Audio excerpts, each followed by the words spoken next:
Hello and welcome to PACIS TV. Thanks so much for having chosen PACIS TV. The program is now my home show and the host is FeriHT as usual. Today our program we are going to reflect on the mission of a good Samaritan. Seeing those in need and responding with compassion.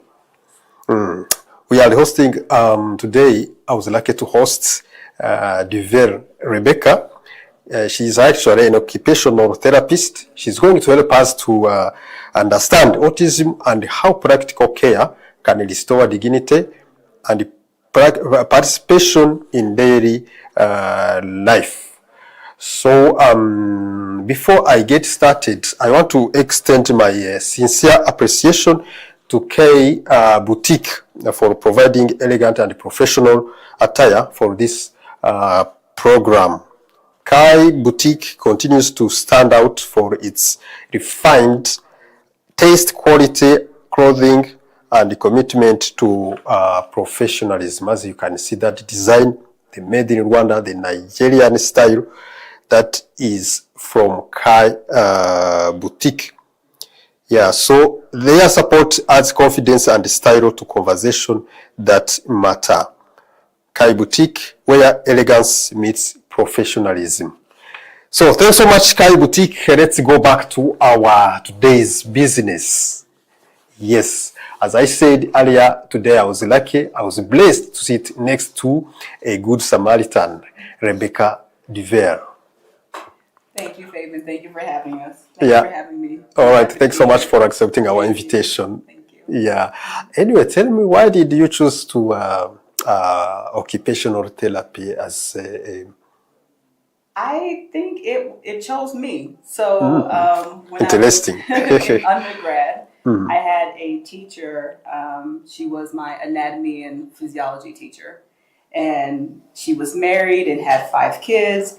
But she was always talking about how they were going on vacation. Like almost every 2 months, they're on vacation. And I would ask her, like, how do you afford vacation with a family of 5 kids? Like, what do you do besides teaching?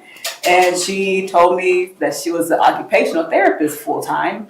And that is what introduced me to the world of occupational therapy. Before that, I had not known a lot about occupational therapy. And through her, I was able to learn what the profession is, what it focused on. And it really felt like something that I was called to do. And occupational therapy is actually is not something new, but it sounds new in many in the ears of many because they are not used to what is done, what is serving, what is helping us with. So what is the occupational therapy? What is it? So occupational therapy focuses on an individual's occupation. For example, a person who is an adult may need to be able to feed themselves, dress themselves, get from point A to point B. So we, as occupational therapists, help restore their ability to be independent after certain life events like a stroke or accidents, acquired brain injury. We also work with children who their occupation is to learn, play, and engage with their peers. So in that respect, we are working on, with children, strengthening grip strength, strengthening and learning new techniques on how to complete their everyday task. I want to tell you that statistics currently reports that 1 in 100 children worldwide is diagnosed with ACD. This is autism spectrum disorder. Though rates vary by region and reporting systems. And beyond that, a major global study estimated that about 61.8 million people worldwide are on the autism spectrum. Yes. Oh my goodness. Is it alarming, or it's just something that we can control? It's not something that we should focus on controlling per se. It's because the numbers are what they are. we have to do more research and more training and education on understanding what autism is and how do we help individuals with autism thrive in their own environment. Yeah, thank you, Rebecca. Many people pass by autism, without understanding it. What is autism in simple terms? We want to understand just as a journalist or a simple person passing by. What is autism anyway?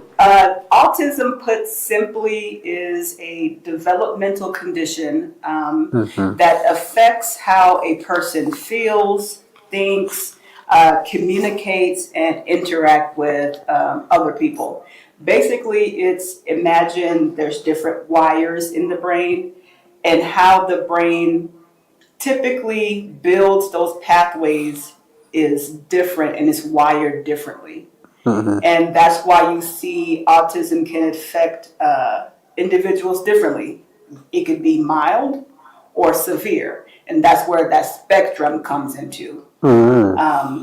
And like with people, children with autism, they can have social challenges, they can have sensory sensibilities, they can have exhibit behaviors like repetitive behavior or intense interest.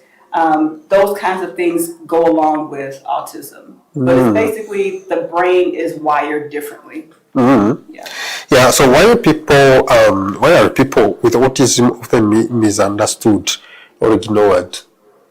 I think a lot of people misunderstand individuals with autism mainly because lack of knowledge and what autism really is and how it can manifest or show in an individual that has autism.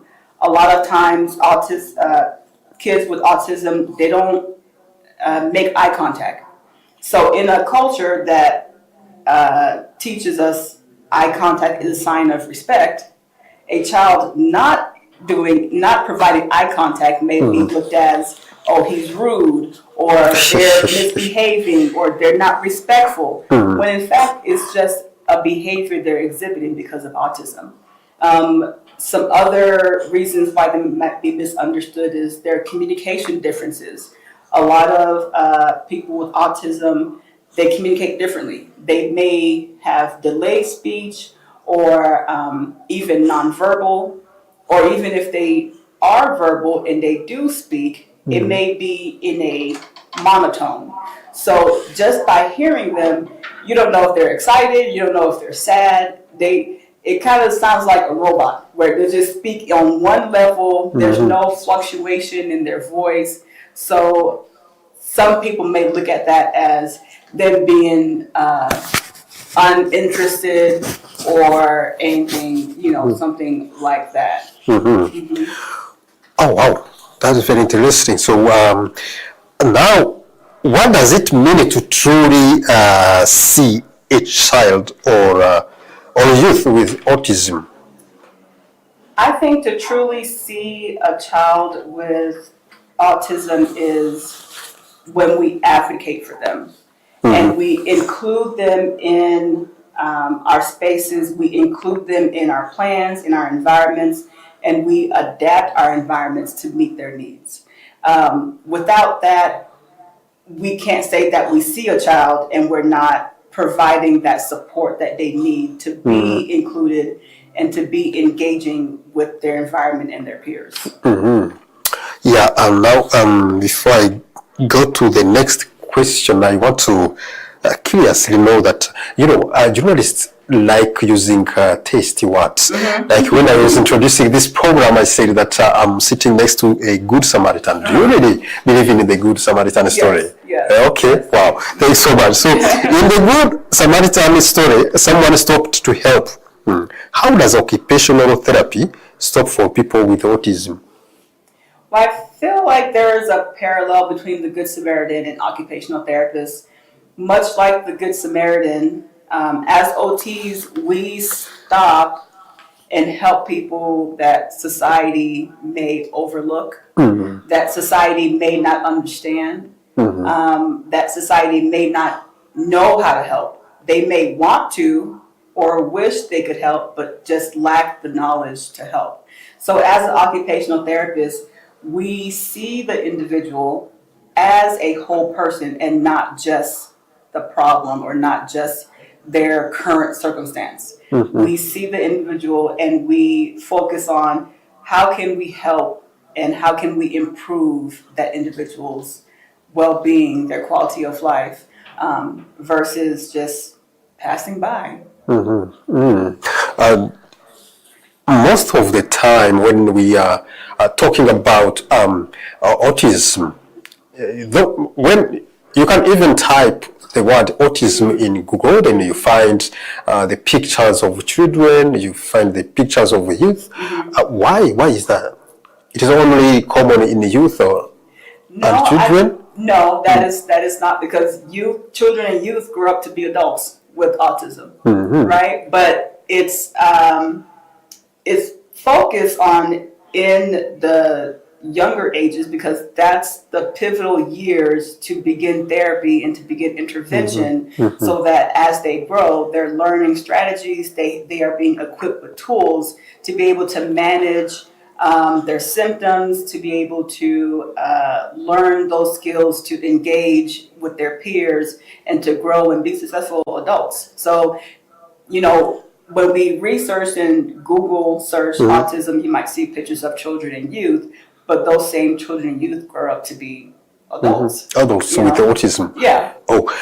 It is also said that autism is mostly diagnosed in boys than girls. Yes. Is that true? That is correct. And don't really know why the discrepancy or the differences in gender, but the last research I've done on it, it said about for every 4 boys that was diagnosed with autism, 1 girl was diagnosed. So it's a 4-to-1 ratio of the diagnosis. I also think the difference in the diagnoses is also sometimes the symptoms or behaviors of autism are overlooked in girls.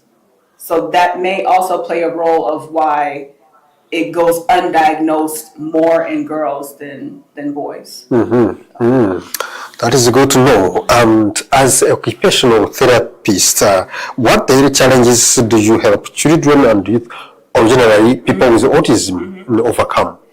We focus on things like activities of daily living, which ADLs. So that is teaching them different strategies on how to be independent with their eating, with getting dressed, with learning new skills in school, emotion regulation, learning new routines. A lot of kids with autism are able to learn, and they're able to learn new skills, but we have to figure out how they learn so that they can be successful. For example, if I tell somebody, okay, go get dressed, they'll go get dressed. But the child with autism might need me to break down the steps of getting dressed. For example, I can say, go get dressed, and they won't know what to do. But if I tell them, go get your shirt, put your shirt on, put your pants on. So you have to learn how to break it down in a routine that they understand so that they can be successful in completing those tasks. So those are some of the daily challenges that we as OTs work with. We also work with sensory integration and working on emotion regulation. A lot of times you hear the term big emotions. Children with autism sometimes have a difficult time regulating their emotions. Whereas if you get upset, you're not going to be screaming and throwing yourself on the floor. But with somebody with autism, they have a difficult time regulating how they feel and also expressing how they feel clearly. So working on all of those things is what OT focuses on. It's a task which is, I can say, heavy, right? Yeah, it is. So now, but worth it. Yes. So now, why practical support is more than powerful, is more powerful than sympathy? Practical support is more powerful than sympathy. I mean, let's look at what sympathy means. Is you feel sorry for the person, you take pity on their situation. I'm sure the people who walked by you can in even the cry. Samaritan story felt sorry, like, oh, look at him, poor him. But that was no call for action. Practical support requires action. You're advocating for the individual. You're adapting your environment. You're adapting your own behaviors. You're learning and you're educating yourself on how to help the individual. And with practical support, it always equals action. It's not just, oh, I feel for this person, but how do I help this person improve their quality of life, increase their independence, learn new skills, gain access to environments that was that they were excluded from. Those are actions led by practical support. And at the end of the day, practical support turns compassion into outcomes. So it's not just I feel for you, but it's you turn it into I'm here with you to help you figure out how we can be successful in spite of everything that else is going on. I didn't read the Bible. Actually, I'm not sure whether there is a version that provides more information about that thing that motivated the Good Samaritan. But looking at how we are talking about what you do, it is hard to say that is a profession or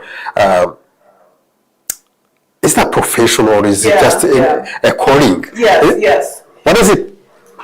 I feel like it's a simple business. It's both. I mean, but I feel like you have to have the calling to go into the profession, because if you don't have the compassion for the voiceless and the rejected and the disregarded by society, I don't think you could be a good or effective occupational therapist.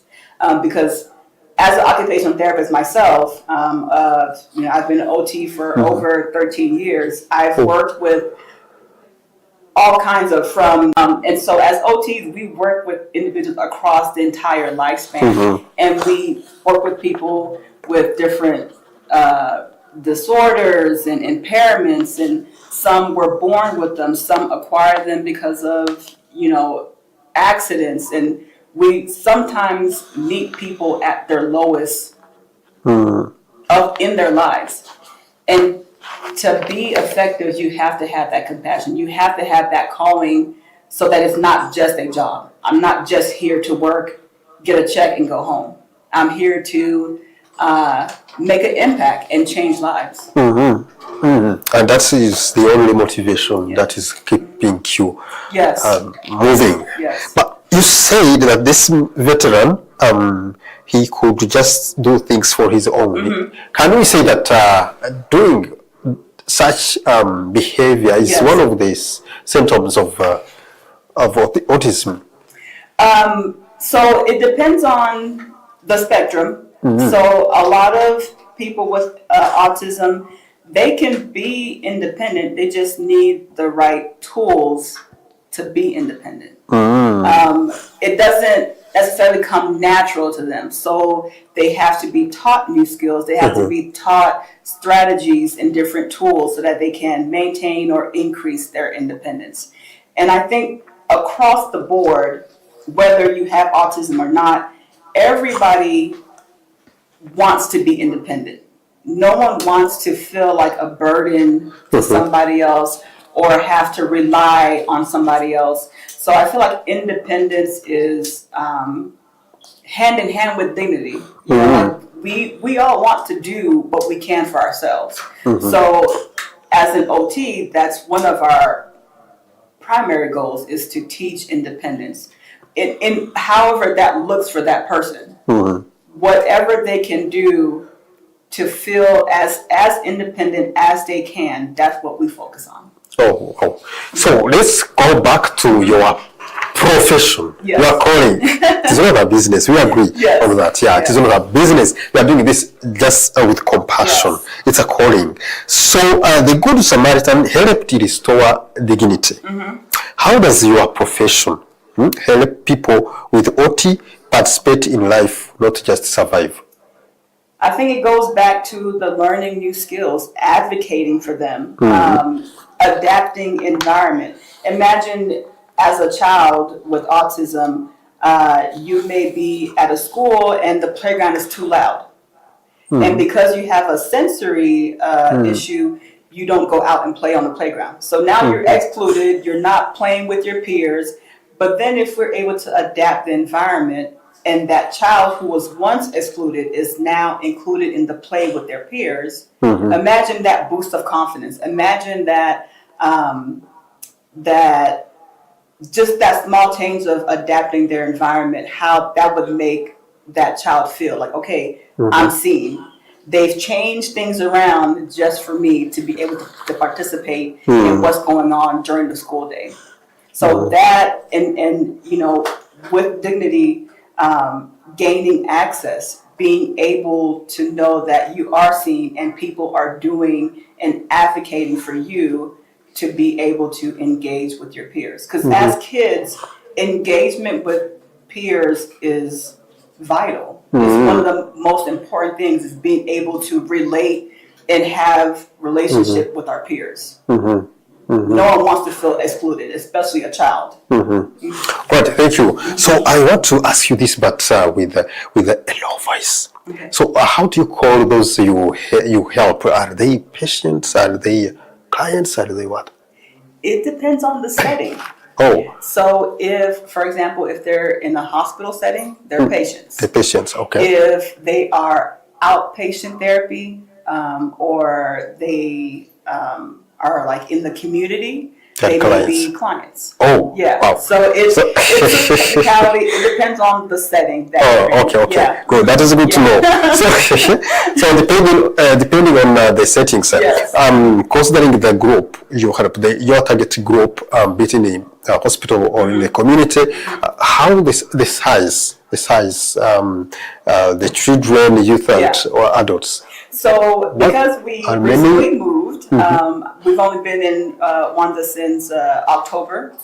So I'm still getting my equivalency for my degrees, so I can start my practice here locally. But my target population is school-age children, and I want to be out in the community, because a lot of times we see that access is also an issue. Access to therapy services. So I find that it may be easier for parents if I go to their children at school versus them trying to figure out how to take the kids here, there, and everywhere else for therapy. So my target population is school-age children, and I envision being able to provide therapy services while they're at school during the school day. And a therapy session could be, 45 minutes to an hour, and just coordinating with the schools and providing therapy on the school grounds is because that's where children spend most of their time, is at school. That's their job. That's their occupation. That's their occupation. I want to meet them. All right, So school leaders, the parents will be so happy to see you, just helping them to help their children. Yes. So how does occupational therapy help children succeed at school and at home? Back to, it's just a cycle of the same thing. So learning new skills. A lot of children with autism, they thrive on routine. They need to know what is going to happen next. And if we are learning new skills, we're working on building routines. We're training and educating family and school staff, church, staff, even volunteers, wherever this child is engaged in whatever environment, those individuals could use education. you know, because those are the child's neighbors. You know, like we all need, as a community, need to have an understanding of autism and how we can help and support the child and the family. Because as me personally, as an OT, but also a mother of a son who has autism, I'm on both sides. I'm on the side of, okay, I can help my child with therapy, but I also am the mother who experiences the shortcomings or the difficulties that other parents face in the community. So being in the community and educating ourselves about autism and how to support not only the child, but the family is also very important. Wow. So what changes when a child is supported instead of labeled? Oh, confidence. Number one, confidence. They have more confidence because now they're learning more skills. They're able to do things maybe that were difficult for them. Now they're able to do it and do it by themselves or do it with little help. That, you know, increases their confidence. That increases their engagement with their peers. You know, increases their quality of life, improves their relationship with their peers and their family, because now they're included. They feel that they're part of, you know, their classmates. They're part of their families, and it's not just I'm a burden. Because believe it or not, even though kids with autism, some people might misunderstand them and think they are not aware of other feelings, but they are. So if they feel like they're a burden, that can reflect on how they feel about themselves. So when we are learning these skills and we're able to learn and do more, that just increases their confidence and their engagement with their peers. Yeah. Now I want you to help the parents. I know many of parents, they don't have the good understanding of what happens to their children, and you know, thanks to having children or neighbors or even family members who know about that autism, they can say, okay, that is kind of autism.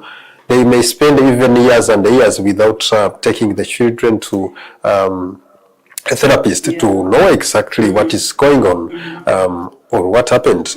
So they may have children without knowing exactly that is the children have autism. What advice would you give to those parents?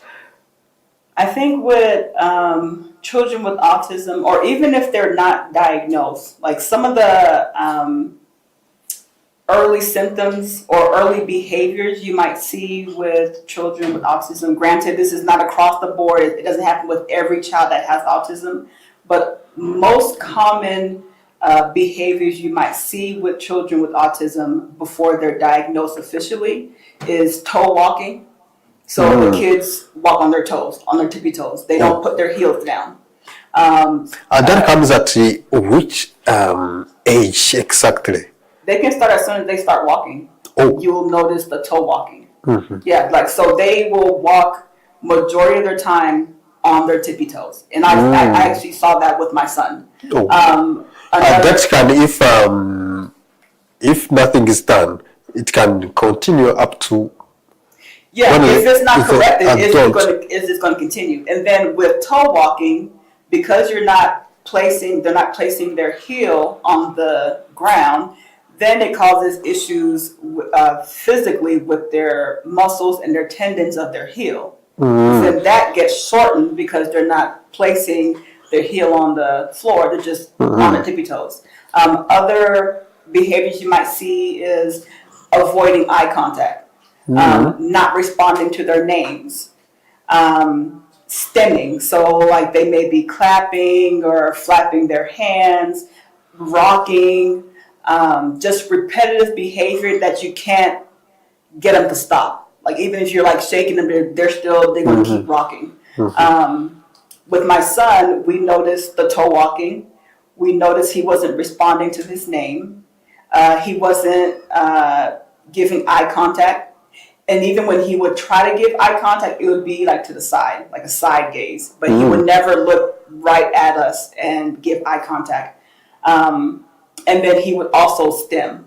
And with stemming, it could be a physical stem, and it can also be like a vocal stem. So he would always hum. He would hum. Even while he's trying to eat, he would try to hum and sing. I'm like, Jeremiah, you're gonna choke. You're eating. You know, you can't be singing and eating at the same time. But that was his stem. Yeah.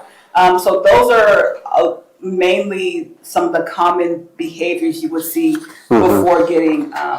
Those are usually what people say they notice that prompts them to go to the doctor and see what's going on with the child. Now, two other important questions regarding this behavior.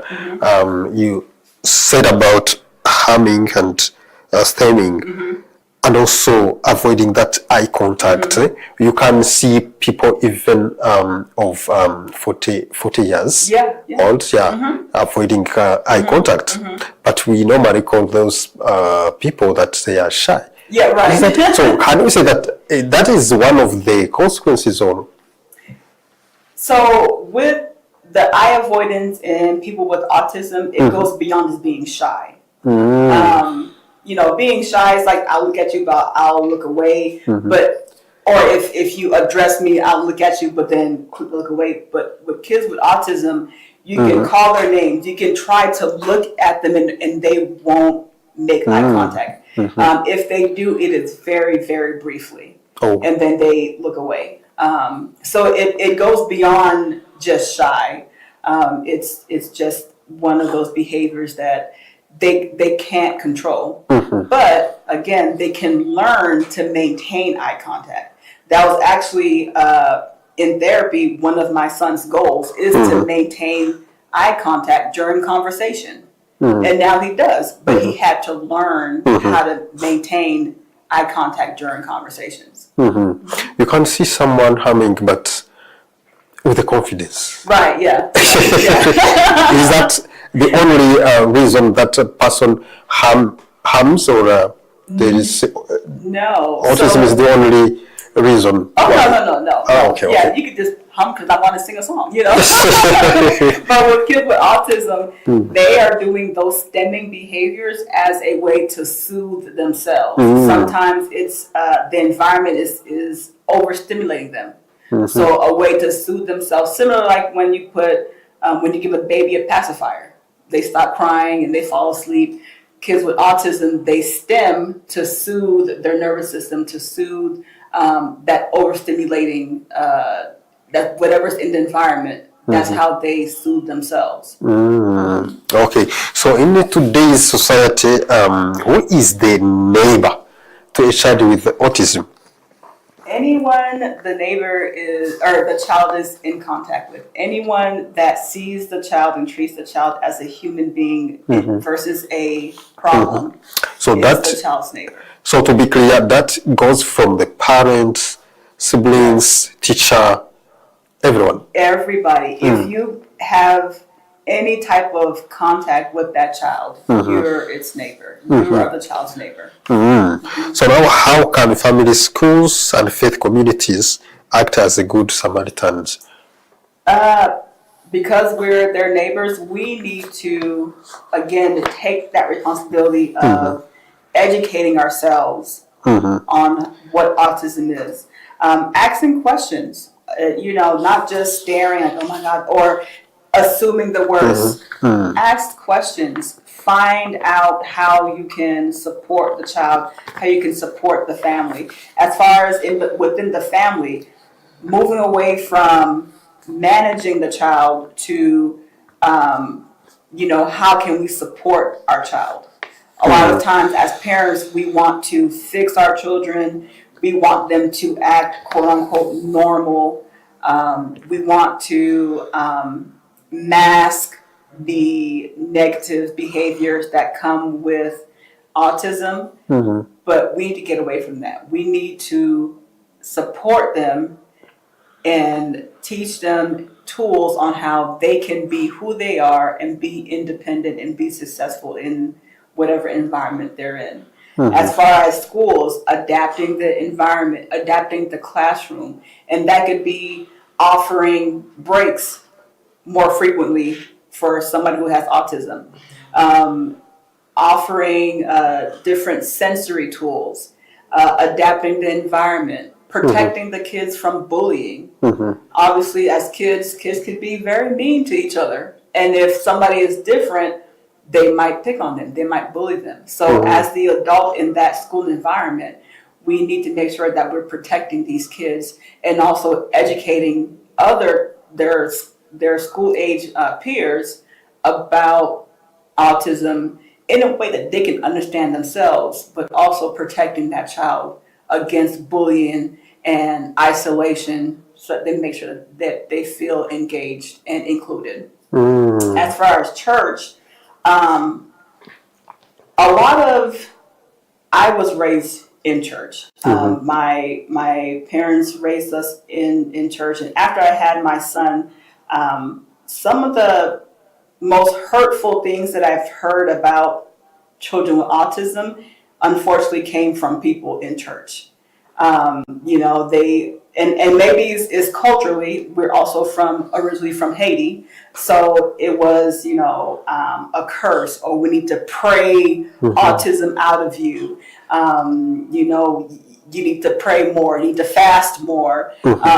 It's just like that's not what it is. Like, yes, pray for the family, pray for, help us, support us in prayer, but not in the way that you're making us feel like, it's something that we did that caused, the autism, because that's not what it is, and talking, like, even the pastors talking about disability with dignity, not framing it as a curse or, something that we didn't do or something that we need to do, or something that we need to be fixed, because we are all made in God's image and we're fearfully and wonderfully made.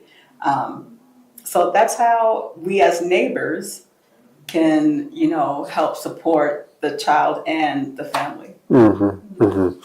There is something very important that I learned in this conversation. I actually invited you knowing that you are a professional occupational therapist. I didn't know that you have also a child with autism. The parents who are watching now, who are with us in this program, they want to learn about how you, that experience, they want you to share that experience. So I want to apologize. The question I'm going to ask was not part of the program, but if we feel free, if you feel that it's okay to share your experience, we can just, as we still have some seconds, we can just share the experience for the parents to know how they can behave, how they can manage that situation, because it is, as you say, as you said, it is not a curse. A child is always a blessing. But how do we live with this blessing? So can you share with us the do's and don'ts when you find, after realizing that you have a child with autism? I think number one is... First of all, do you accept to share that? The experience? Okay, thanks so much. I think number one is...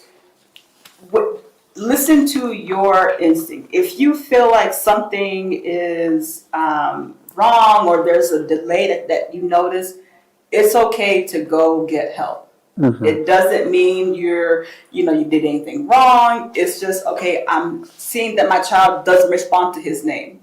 I see that he's walking on his tippy toes.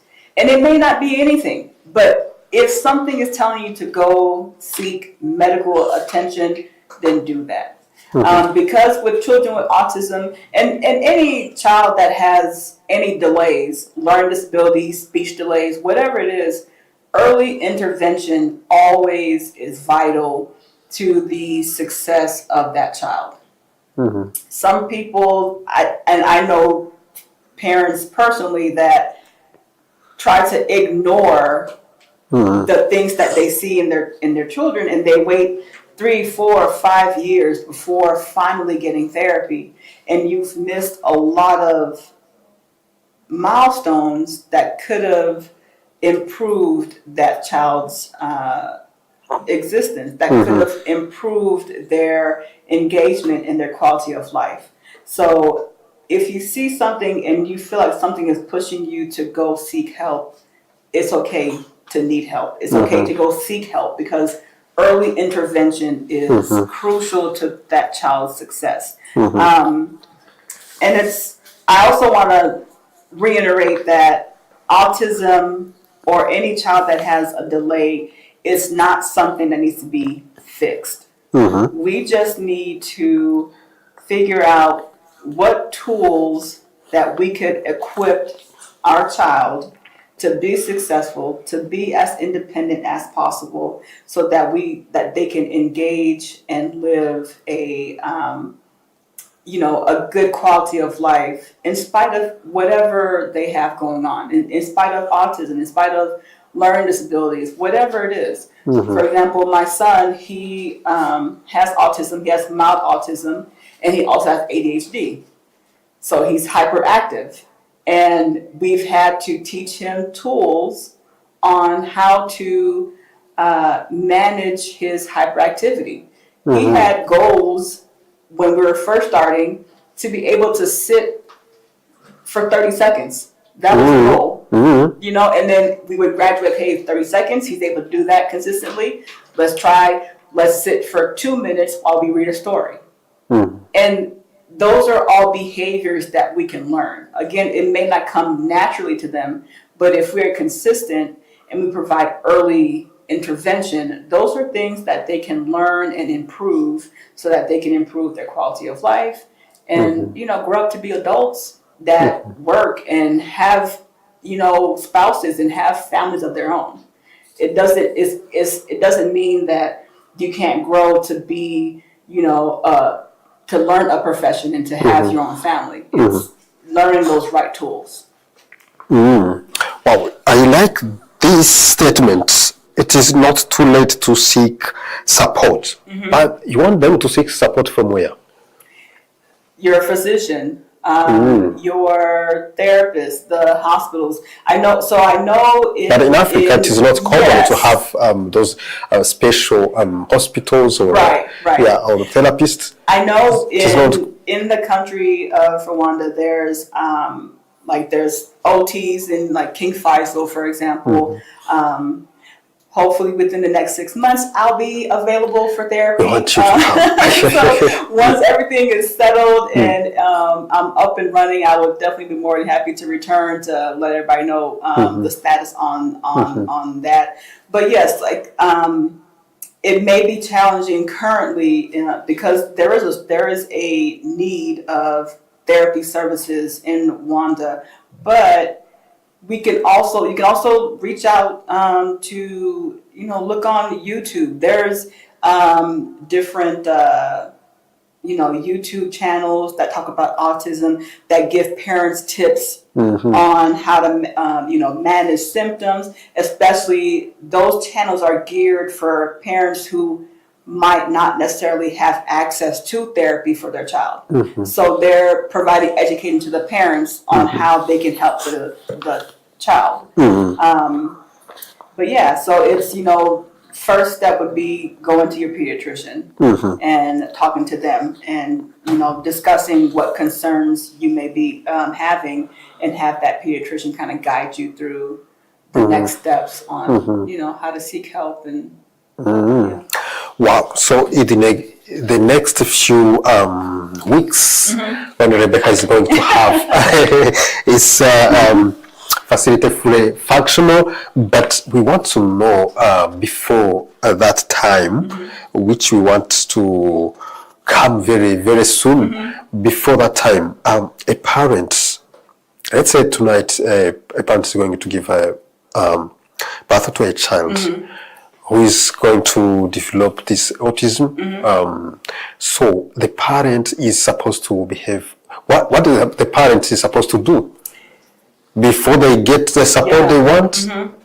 How the parent can help the child meanwhile? Take cues from the child. a lot of times the outburst or the quote unquote negative behavior we see associated with autism is a form of communication. That child may be having an outburst out of fear. For example, my son was terrified of having his face, his hair, anything above his neck wet. So we took cues from him because we noticed every time we would try to wash his face, I mean, he would freak out. He would cry and scream.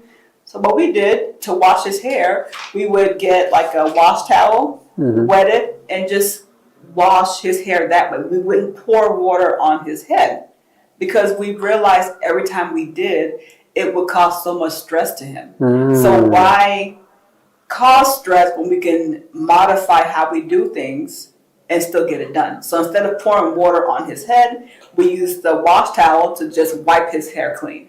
Instead of pouring water on his face, we use the wash towel and just damply wash his face. And that helped calm him down. And then slowly we, again, through therapy, we worked on him being able to tolerate washing his hair underwater. Now he swims. Before, he couldn't stand water on his face. And now, over the past probably 4 years, and this is it's not an overnight process. So it took about 4 years for him to be able to tolerate us washing his hair by pouring water on his head. And that it takes a lot of time. It takes a lot of practice, a lot of repetition for them to get comfortable. But as parents, we have to take cues from the child. If you see the child is fearful or screaming, crying, and acting out, that may signal that the child is being triggered by whatever's going on. So try to figure out how we can still get what we need to get done, but how do we do it so that the child is not stressed? Because the more you stress them, then they're never going to want to wash their hair. They're never going to want to get in the tub because they're so stressed. So take cues and think of different ways of meeting that child where they are. Wow. Now heading to the end of the today's conversation, there is the last question I have for you. It's a piece of advice. How can we move from passing by to working alongside people with autism? I think moving past walking by. So moving past just sympathy, moving past just, observing and labeling and assuming, to going to I see you. How can I support you? And again, support is going to need action. How can I educate myself on how to support you? How can I advocate for you? How can I adapt the environment to meet you where you are, to meet your needs? And how can I, change my pace by allowing more time for that person to respond to a question, to reword the question, to break down the steps. What can I do to support that person? Oh, wow. With this, we come to the end of our today's conversation. It was so interesting. I think we need to invite you for the second session, so that we can learn more about how to treat well the children with autism. With this, I am very sure that you got a lot from the insight that Rebecca shared with us in today's conversation. So before I close, I would like to also remind you that for professional attire, you can contact 07 8706 551 Kai Boutique. So if you are hotel chief, a journalist, honorables, medical doctors in any of your profession, please contact Kai Boutique. They may provide an elegant and professional attire for your professional. I think, Rebecca, you will also go there for your professional. Yeah. I like this shirt. Yes. All right. So, on your behalf, I want to thank Rebecca for having accepted our invitation to be with us today. Thanks so much. Thank you for having me. Yeah. Pleasure. Thank you. All right. So I want also to thank you for taking time to be with us in today's conversation. Please leave a comments in on our YouTube channel for anything you want PACIS TV to search and bring guests for any topic you want. I would also like to thank Anita and Seth for being part of this conversation, making sure that the image and sound are perfect. So, thank you very much. Stay blessed. See you next time.